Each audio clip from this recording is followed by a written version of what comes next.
आदित्य, इस पर ज्यादा जानकारी के लिए हमारे साथ लाइव जुड़ गए हैं। आदित्य, क्या जानकारी है? शपथ ग्रहण समारोह जो है वो पूरा हो चुका है। प्रधानमंत्री नरेंद्र मोदी को अगर हम जोड़कर देखें तो 72 सांसदों ने मंत्री पद की शपथ ली है।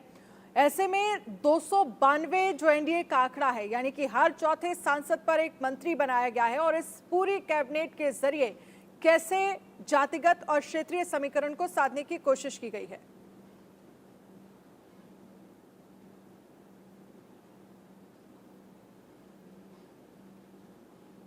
आदित्य, आपकी आवाज नहीं आ रही है, अनम्यूट करिए।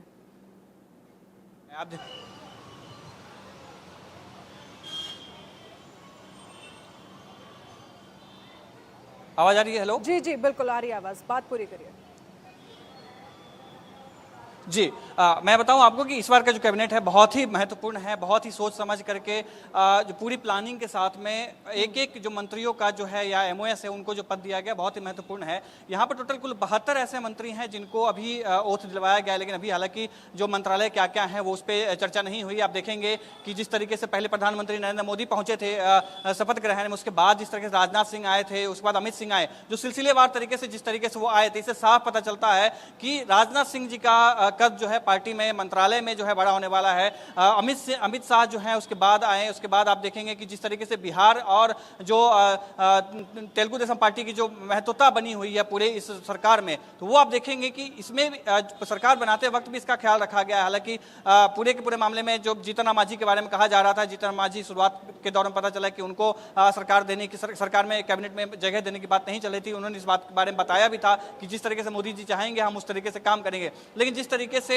जीतन राम मांझी को कैबिनेट में जगह दी गई है, ये बहुत ही महत्वपूर्ण है। बिहार के बहुत बड़ा जो एक तबका है जहां पर एससी एसटी के हैं या जिस तरीके से जो समाज के दरकिनार किए हुए जो लोग हैं, उनके लिए उनका प्रतिनिधित्व करने के लिए जीतन राम मांझी का बहुत ही बड़ा योगदान हो सकता है। ऐसे ही हम चिराग पासवान की बात करें तो चिराग पासवान 5 से 5 अपने पार्टी की 5 सीटों को जीत करके वो लेके आए थे। हालांकि उस वक्त चुनाव के समय कहा जा रहा था कि उनमें वो पूरे जो पूरा का पूरा जो 100% जो एक जो आती है कि 100% जो जीत का दर होता है उसमें भी कमी आएगी, उसके 1-2 या सांसद हार सकते हैं। लेकिन उन्होंने इसमें खड़ा उतर कर को दिखाया तो उनको भी जगह जो है सो दी गई है। इस तरीके से अगर जदयू की हम बात करें तो जदयू के भी लालन सिंह को भी जगह दी गई। तो इस तरीके से पूरे बिहार को खुश करने की जो है पूरी कवायद थी, पूरी कोशिश की गई थी। बिहार में जदयू कोटे से जो पहले जो कर्पूरी ठाकुर थे, कर्पूरी ठाकुर के जो बेटे हैं रामनाथ ठाकुर, उनको भी जगह दिया गया है। और इससे पहले चुनाव के समय में, चुनाव से कुछ दिन पहले कर्पूरी ठाकुर को भारत रत्न का अवार्ड दिया गया था मरणोपरांत।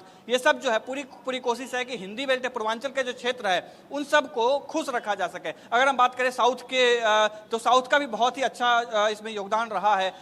तेलुगु देशम पार्टी से जो है चंद्रशेखर राव को जगह दिया गया है। इस तरीके से हालांकि अभी ये तय नहीं हो पाया है कि कहां पर किनको कौन सी जगह दी जाएगी, कौन सी मिनिस्ट्री दी जाएगी या कौन सा पदभार दिया जाएगा। लेकिन ये कंफर्म है कि जिस तरीके से सीक्वेंस रहा है चंद्रबाबू नायडू का उस पूरे कैबिनेट में, उस तरीके से इससे साफ है कि उनको बहुत ही अहम पद जो है मिलने वाला है। इसी के साथ हम बात करें मनोहर खट्टर हरियाणा की बात करें तो जब हरियाणा सरकार में जब पूरे का पूरा कैबिनेट था उसको खत्म करके हरियाणा में पूरे के पूरे नए हरियाणा की बात कर रहे हैं तो हरियाणा पूरा कैबिनेट ही चेंज किया गया था। हरियाणा से ही मैं जोड़ देती हूँ महाराष्ट्र को भी, बिहार को भी। ये वो 3 राज्य हैं जिनमें इसी साल विधानसभा के चुनाव होने हैं और अगले साल हम देखें तो दिल्ली में विधानसभा का चुनाव होना है। देखिए, और साथ ही जिस तरह से देखा जाए झारखंड में भी इसी साल विधानसभा का चुनाव होना है। तो इन राज्यों को किस तरह से साधने की कोशिश की गई है यहाँ पर, किस तरह से? और साथ ही गठबंधन के दल, चाहे जेडीयू हो चाहे टीडीपी हो, इनका भी खास ख्याल रखा गया है।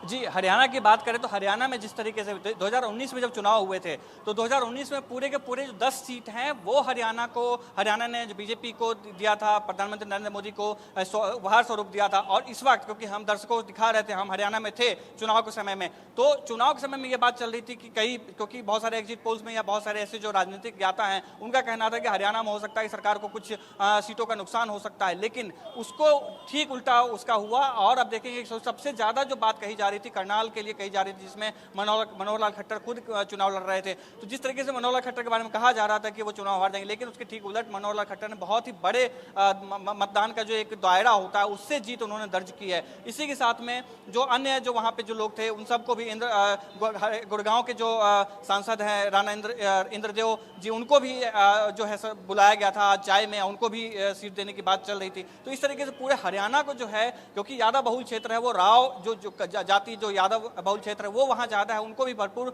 कोशिश की गई है उनको खुश रखने की। जब मोदी जी वहाँ पर प्रधानमंत्री स्टेज पर थे। कनिका, इस पूरे कैबिनेट गठन को आप कैसे देख रही हैं? क्योंकि खास ख्याल चाहे महिलाओं को लेकर अगर हम बात करें, जिसमें कहा जा रहा है कि 6 महिला सांसदों को मंत्री पद की शपथ दिलाई गई है, साथ ही गठबंधन वाली, क्योंकि ये सरकार है और गठबंधन के दलों का भी खास ख्याल रखा गया है और उन राज्यों पर भी फोकस किया गया है जिन राज्यों में इसी साल विधानसभा चुनाव है, जिसमें बिहार है, महाराष्ट्र है, झारखंड है। देखिए, बिल्कुल साफ तौर पे जो आज का कैबिनेट बनाया गया है उनमें पहली बात ऐसा हुआ है कि महिलाओं का सबसे ज्यादा ध्यान रखा गया है। महिलाओं का प्रतिनिधि होना चाहिए, महिलाओं की भागीदारी होनी चाहिए, जिसके लिए 6 ऐसी महिलाएं सांसदों को कैबिनेट में शामिल किया गया है जो अपने आप में बड़ी दिग्गज महिलाएं हैं। और प्रधानमंत्री, हम बार बार बोलते हैं कि नरेंद्र मोदी बार बार कहते हैं आधी आबादी और पूरी हिस्सेदारी, तो कहीं ना कहीं उसको भी ध्यान में रखा गया है, क्योंकि महिलाओं के ऊपर खास तौर पर नरेंद्र मोदी का फोकस रहता है। और इसके अलावा आपने बिल्कुल बात करी, क्योंकि एनडीए जो है वो मिली जुली सरकार, तमाम बीजेपी के साथ जो है अलग अलग दल के नेता जुड़े हुए हैं और उन सभी नेताओं का ध्यान रखा गया है, चाहे वो जेडीयू हो, चाहे वो अन्य दल हो। इसके अलावा खासतौर बात करें तो चिराग पासवान हो, उसके अलावा नीतीश कुमार की पार्टी के लोग हो, इसके अलावा महाराष्ट्र के लोग हो या इसके अलावा हरियाणा के लोग हो, तमाम इन नेताओं को भी ध्यान में रखा गया है। और ये केवल एक शपथ ग्रहण समारोह नहीं है, आने वाले 10 साल, आने वाले 5 साल का एक वो रोड मैप भी है प्रधानमंत्री का, जिसमें तमाम राज्यों में जो आने वाले दिनों में चुनाव होने हैं वहां का समीकरण ध्यान रखते हुए कैबिनेट जो है वो बनाया गया है। 72 कैबिनेट के जो है आज 72 लोगों ने शपथ ली है। और खास कर बात करें, देखिए हमारे साथ सर क्या कहना चाहेंगे? मैं एक बार अंदर होके आऊं, मैं एक बार अंदर, मैं एक बार देश की जनता का विश्वास, देश की जनता की आशा अभिलाषा प्रधानमंत्री नरेंद्र मोदी जी के रूप में है, जिस प्रधानमंत्री ने इस देश की समस्त एक एक क्षेत्र का समग्र विकास किया है, समग्र प्रगति की है, देश का परचम विश्व पटल पर लहराया है। और आज तीसरी टर्म में प्रधानमंत्री जी के नेतृत्व में भारत आर्थिक रूप से एक नक्षत्र के तरफ तेजी से बढ़ रहा है और उसी के साथ साथ एक एक क्षेत्र, एक एक राज्य और एक एक व्यक्ति के विकास, यही प्रधानमंत्री जी का संकल्प है।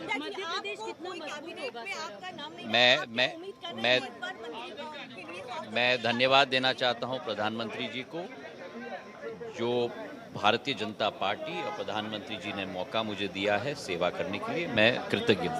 बहुत बहुत धन्यवाद। बहुत बहुत मध्य प्रदेश बहुत मजबूत है। विधानसभा में 163 सीट आई हैं, लोकसभा में 29 में से 29 सीट भारतीय जनता पार्टी का परचम लगा है। प्रधानमंत्री जी का विश्वास जनता के दिल में अंकित हुआ है और उसी का परिणाम है कि 29 की 29 सीटें हम लोग जीत पाए। बहुत बहुत धन्यवाद। देखिए, साफ तौर पे ज्योतिरादित्य सिंधिया को आप सुन रहे थे, जिनका ये दावा है कि प्रधानमंत्री नरेंद्र मोदी के तीसरे कार्यकाल में एक सफल तरीका रहा है वो देखने को मिला। और सिंधिया ने साफ तौर पे दावा भी किया है कि मध्य प्रदेश में जो शानदार प्रदर्शन बीजेपी का रहा है वो आने वाले विधानसभा चुनाव में भी देखने को मिलेगा। हमने उनसे ये भी पूछा, क्योंकि कहीं ना कहीं अपेक्षाएं होती हैं नेता की हम कैबिनेट में आए, तो उन्होंने बोला कि जो फैसला नरेंद्र मोदी जी ने लिया है वो उस फैसले को स्वीकार करते हैं, लेकिन तमाम जो नेता है, सांसद है, वो इस वक्त जेपी नड्डा के आवास पर पहुंचना शुरू हो गए हैं, क्योंकि आज जेपी नड्डा की ओर से यहां पर डिनर पार्टी दी गई है और तमाम जो सांसद हैं, तमाम जो पार्टी के बड़े नेता हैं, सारे राज्यों के मुख्यमंत्री हैं, वो भी यहां पर पहुंच रहे हैं। और हम बात उस चीज की कर रहे थे कि जिन लोगों ने आज शपथ ली है उन लोगों को कहीं ना कहीं प्रधानमंत्री ने हर एक स्टेट से जो है भूमिका दी है, हर एक स्टेट में तमाम नेताओं को रोल दिया गया है, ताकि आने वाले 5 सालों में जो विधानसभा का चुनाव रहेगा उसका समीकरण भी साध सके। इसके अलावा जो कास्ट का समीकरण होता है वो इम्पोर्टेंट होता है, तो कहीं ना कहीं कास्ट समीकरण को देखते हुए भी जो है तमाम नेताओं को जो है मंत्री बनाया गया है। कनिका, क्योंकि आप कास्ट फैक्टर की बात कर रही हैं, कनिका कास्ट फैक्टर की आप बात कर रही हैं, अगड़ा अगर हम बात करते हैं तो 25 मंत्री बनाए गए हैं, पिछड़ा समुदाय से जो आते हैं उनमें से 27 सांसदों को मंत्री बनाया गया है, और एससी से जो सांसद आते हैं उनमें से 10 हैं, एसटी से 5 है और अन्य से 5 है। तो इस जरा जातिगत समीकरण को जो साधने की कोशिश की गई है, साथ ही क्षेत्रीय समीकरण, क्योंकि ये कहा जाता है कि राजनीति में जातिगत समीकरण और क्षेत्रीय समीकरण जो है वो बहुत खास हो जाते हैं, कैसे बैलेंस करके आगे जो है वो प्रधानमंत्री नरेंद्र मोदी अपनी पूरी टीम के साथ चलेंगे? देखिए, बिल्कुल आपने जिस बात का जिक्र किया, चाहे वो एससी समुदाय की बात हो, चाहे वो एसटी समुदाय की बात हो, इसके अलावा पिछड़े दलितों की बात हो और खास तौर पे आदिवासी, हमने देखा है लगातार प्रधानमंत्री नरेंद्र मोदी को कहते हुए तमाम प्रोग्राम्स में वो हमेशा इस बात का जिक्र करते हैं कि गरीबों की जो बात है उसका जिक्र करते हैं, वो पिछड़ों की बात करते हैं, दलितों की बात करते हैं, वो आदिवासियों की बात करते हैं। और कहीं ना कहीं जो आज का ये कैबिनेट बना है, आज के जो तमाम मंत्रियों के नाम आए, चाहे वो एसटी हो, एससी हो, ओबीसी कास्ट के हो या इसके अलावा पिछड़े हो या फिर आदिवासी समुदाय से हो, इन तमाम समीकरणों को प्रधानमंत्री ने अपने उस फैसले में दिखाया है कि वो केवल बोलते नहीं है, वो करते हैं। तो कहीं ना कहीं ये तमाम जो समीकरण है राजनीति में ये बहुत जरूरी होते हैं। जातीय समीकरण पूरा का पूरा जो है टिका होता है राजनीति के कहीं ना कहीं पहलू पे, और एक वो बड़ी इकाई होती है जो कहीं ना कहीं नीचे सपोर्ट करती है। और हमने देखा है, चाहे हम उत्तर प्रदेश की बात करें, मध्य प्रदेश की बात करें, हरियाणा की बात करें या हिंदी भाषी राज्यों की बात करें, वहां पर जातीय समीकरण अपने आप में एक बड़ी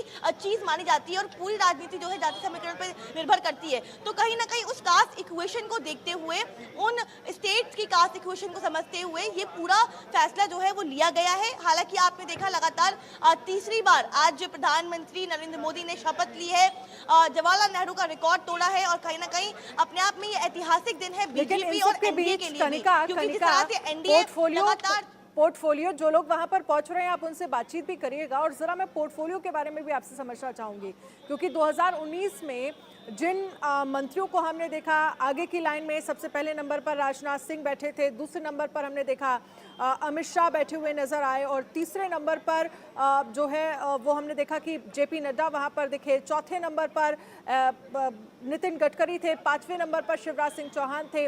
जो बड़े नाम हैं, जिनके कामों को सराहा गया और जो बहुत शानदार काम अपने मंत्रालय में करते हुए नजर आए, जो बीजेपी के कोर मेंबर या पीएम मोदी की एक बड़ी टीम जिनको लेकर कहा जाता है, जिसमें एस जयशंकर भी हैं, जिसमें हमने देखा पिछले कार्यकाल में निर्मला सीतारमण जिन्होंने वित्त मंत्री का कार्यकाल संभाला।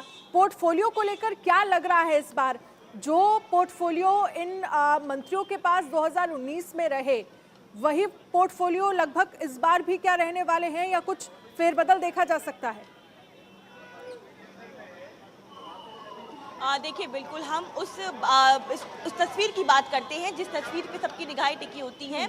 अगर हम बात करें तो कहीं ना कहीं देखिए, प्रधानमंत्री के बगल में राजनाथ सिंह बैठे हुए थे, उसके बगल में गृह मंत्री, हालांकि अब गृह मंत्री नहीं है, अमित शाह बैठे हुए थे, उसके बगल में जेपी नड्डा बैठे हुए थे। तो कहीं ना कहीं ये कहना गलत नहीं होगा कि इस बार गृह मंत्रालय को लेकर एक बड़ा फैसला लिया जा सकता है। हालांकि जिस तरह से प्रधानमंत्री नरेंद्र मोदी ने शपथ ली, उसके बाद राजनाथ सिंह ने शपथ ली, उसके बाद अमित शाह ने शपथ ली, उसके बाद जेपी नड्डा ने ली, उसके बाद तमाम लोगों ने शपथ ली, तो कहीं ना कहीं अगर आप सीक्वेंस की बात करें तो उस सीक्वेंस वाइज जो है हम गेस कर सकते हैं। और ये ऑर्डर जो है वो कनिका, ये जो ऑर्डर है वो ये भी बताता है कि किसके पास कितना पावरफुल मंत्रालय होगा। ये ऑर्डर उसमें कहीं ना कहीं एक बड़ा फेरबदल होता हुआ नजर बिल्कुल आएगा, लेकिन कहीं ना कहीं अभी तक पोर्टफोलियो को लेकर जो है साफ तौर पे तस्वीर जो है वो क्लियर नहीं हुई है। लेकिन मैं आपको ये तस्वीर दिखाना चाहूंगी, जेपी नड्डा के आवास की बाहर की तस्वीर है, जिसमें तमाम जो नेता हैं वो पहुंचना शुरू हो चुके हैं। आज का वो भव्य समारोह अटेंड करने के बाद तमाम जो लोग हैं वो यहाँ पे है। गौरव भाटिया जी यहाँ पे है। आज का दिन ऐतिहासिक दिन रहा, कैसे देखते हैं इस दिन को? ऐतिहासिक दिन है, स्वर्णिम युग की शुरुआत है और मोदी जी भारत को नई ऊंचाइयों पे लेके जाएंगे। चल नहीं पाएगी। वीडियो को आप सुन रहे हैं, साफ तौर पे वो कह रहे गौरव हैं भाटिया कह रहे हैं कि ऐतिहासिक ऐतिहासिक युग है। दिन है और स्वर्णिम दिन बताया जा रहा है। तमाम जो लोग हैं वो यहाँ पे पहुंचना शुरू हो चुके हैं और हालांकि हलचल बहुत ज्यादा तेज है क्योंकि आज का दिन ठीक है, कनिका आपके बीजेपी और पास आएंगे, एनडीए कोई दोनों बड़ा के लिए अपने आप में ऐतिहासिक दिन है। ठीक है, आप जो तमाम खास मेहमान वहाँ पर पहुँच रहे हैं उनसे बातचीत करिएगा बोला, और फोन कर दिया। इशारा करिएगा, मैं आपके पास फोन कर दिया, आऊंगी। बोलो। संदीप चौधरी राजनीतिक विश्लेषक हमारे साथ जुड़ गए हैं। संदीप चौधरी जी, कैसे देख रहे हैं प्रधानमंत्री नरेंद्र मोदी को मिलाकर 71 सांसद टोटल, अगर हम देखें तो 72 मंत्रियों की ये जो पूरी एक तरह से कह सकते हैं जो पूरा कैबिनेट है, कितना बैलेंस आपको नजर आ रहा है इसमें? कितना जातिगत समीकरण आप देख रहे हैं? कैसे क्षेत्रीय समीकरण साधने की कोशिश की गई है? और अगर हम वहां 292 एनडीए को कंपेयर करते हैं तो ये कहा जा सकता है कि हर एक चौथे सांसद पर एक मंत्री बनाया गया है।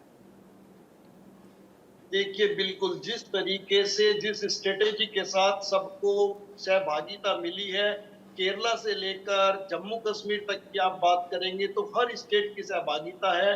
और जैसे अभी आपकी जो रिपोर्टर थी वो बता रही थी, मुझे लगता है ज्यादातर जो मंत्रालय है वो रिपीट होने वाले हैं, या जो लोग चुनाव हार गए हैं, जैसे संजीव बालियान चुनाव हार गए हैं, राजस्थान के कुछ मंत्री थे वो चुनाव हार गए हैं, तो उनकी जगह जरूर दूसरे लोगों को मौका मिलेगा। लेकिन मुझे लगता है राजनाथ सिंह जी का मंत्रालय भी रिपीट होने वाला है, अमित शाह जी का मंत्रालय भी रिपीट होने वाला है, नितिन गडकरी जी का मंत्रालय भी रिपीट होने वाला है और जयशंकर का मंत्रालय भी रिपीट होने वाला है। जो मेन मिनिस्ट्रीज हैं जो भारत की सिक्योरिटी की और भारत को रिप्रेजेंट करती है दुनिया में, मुझे लगता है वो इन बड़े लोगों के पास थी और इनके पास तजुर्बा भी काफी है, इनके पास एक्सपीरियंस काफी है और इन्होंने काम भी जबरदस्त तरीके से किया है। हर किसी ने अपने अपने मंत्रालय में नए रिकॉर्ड स्थापित किए हैं, तो मुझे लगता है इनके काम को रिपीट किया जा सकता है। मोदी जी को ठीक है, इस पर विपिन शर्मा वरिष्ठ पत्रकार भी हमारे साथ जुड़ गए हैं। विपिन शर्मा जी, जिन बातों का जिक्र किया जा रहा है कि जो हमने 2019 में देखा, जो बड़े चेहरे रहे हैं बीजेपी के, जिसमें अमित शाह हैं, राजनाथ सिंह हैं, जेपी नड्डा हैं, इसके साथ ही नितिन गडकरी हैं, और जिन्होंने अपने अपने मंत्रालयों में ऐतिहासिक काम किए हैं, जिनके काम को खूब सराहा गया है, क्या लग रहा है उनके मंत्रालय दोबारा से रिपीट होंगे या फिर कुछ फेरबदल देखा जा सकता है?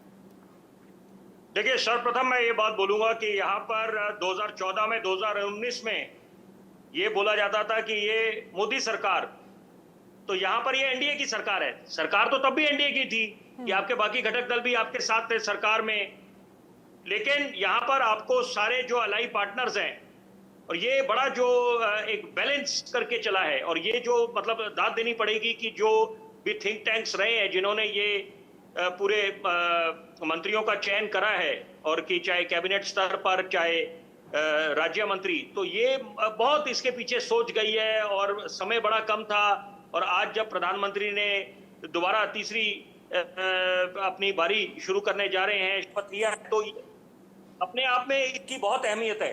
तो यहाँ पर अभी सबसे बड़ी बात है कि taken for granted Narendra Modi कभी नहीं लेते, और ये डे वन से वो राज्यों को देखकर पता चल रहा है कि टेकन फॉर ग्रांटेड तो यहाँ पर बिल्कुल भी नहीं लिया गया है। आप देखिए, कर्नाटक से 3 मंत्री बनाए गए हैं, उड़ीसा से 2, केरल से 1 मंत्री बनाया गया है, उत्तर प्रदेश से अगर हम बात करें तो 8 मंत्री बनाए गए हैं, बिहार से 8 मंत्री बनाए गए हैं, महाराष्ट्र से 6 मंत्री बनाए गए हैं, मध्य प्रदेश से 5 मंत्री बनाए गए हैं, राजस्थान से 4, हरियाणा से 3, पश्चिम बंगाल से 2, आंध्र प्रदेश से 2, कर्नाटक से 3, उड़ीसा से 2, केरल से 1। देखिए, राज्य दर राज किस तरह से नेतृत्व जो है वो इस एनडीए सरकार में मंत्रियों का नजर आ रहा है, सांसदों का नजर आ रहा है, वो हम विस्तार से इस पर हम चर्चा करेंगे। फिलहाल आप दोनों का ही बहुत बहुत शुक्रिया हमारे साथ जुड़ने के लिए। लेकिन प्रधानमंत्री नरेंद्र मोदी यानी मोदी 3.0 कैबिनेट में आधी आबादी यानी महिला मंत्रियों पर भी फोकस रखा गया है। इन सब के बीच इस बार 7 महिला मंत्रियों ने पद और गोपनीयता की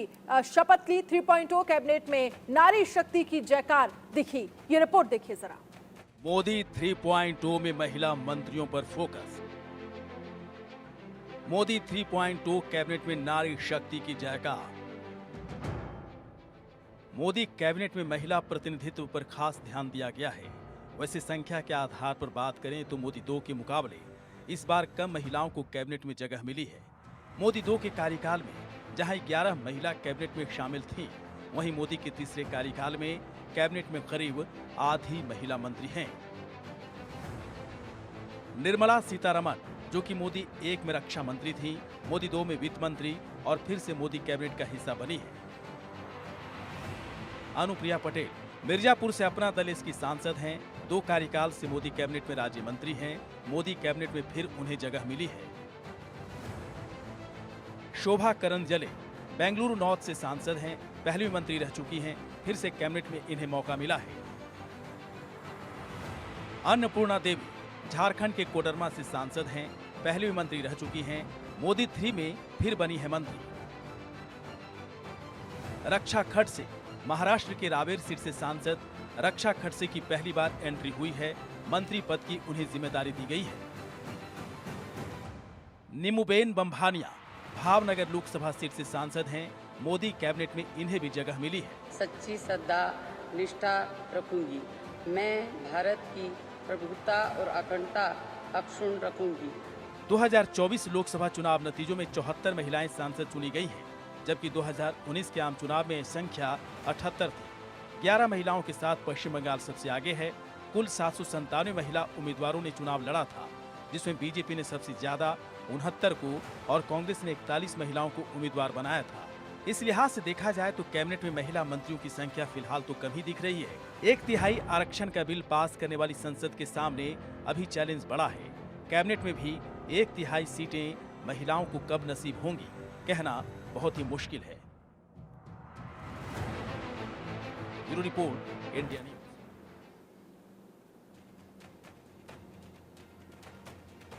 मोदी 3.0 की नई कैबिनेट की तस्वीर पूरी तरह से आ चुकी है। कुल 68 मंत्रियों ने पद और गोपनीयता की शपथ ली, लेकिन इस बार के कैबिनेट में कई नाम गायब रहे। हालांकि 72 ये कह सकते हैं कि प्रधानमंत्री नरेंद्र मोदी को अगर मिलाकर बात करें तो पद और गोपनीयता की शपथ ली है सांसदों ने।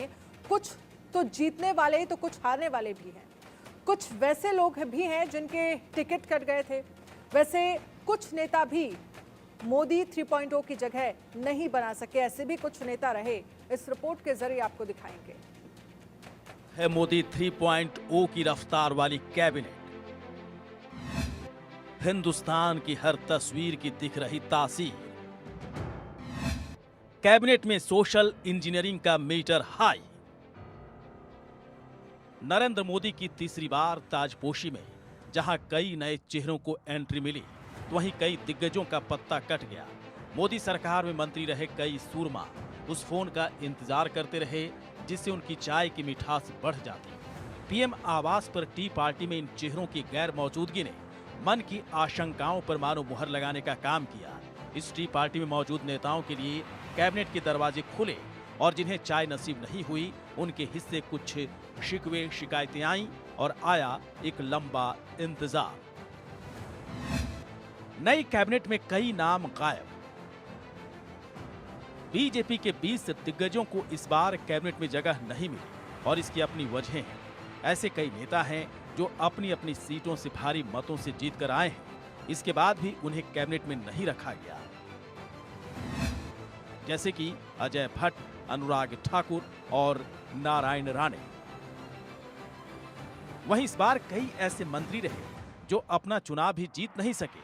वैसे नेताओं को भी मोदी 3.0 कैबिनेट में जगह नहीं मिली, जैसे कि साध्वी निरंजन, आर.के. सिंह, अर्जुन मुंडा, स्मृति ईरानी, राजीव चंद्रशेखर, निशिथ प्रमाणिक, अजय मिश्र टेनी, सुभाष सरकार, भारती पवार, राव साहेब दानवे और कपिल पाटिल।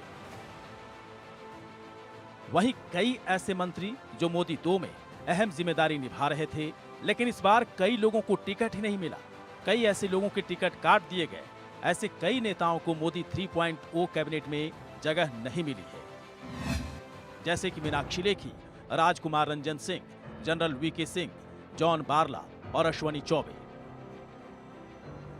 मोदी 3.0 की कैबिनेट तैयार है। मोदी हर फैसला काफी सोच समझकर करते हैं।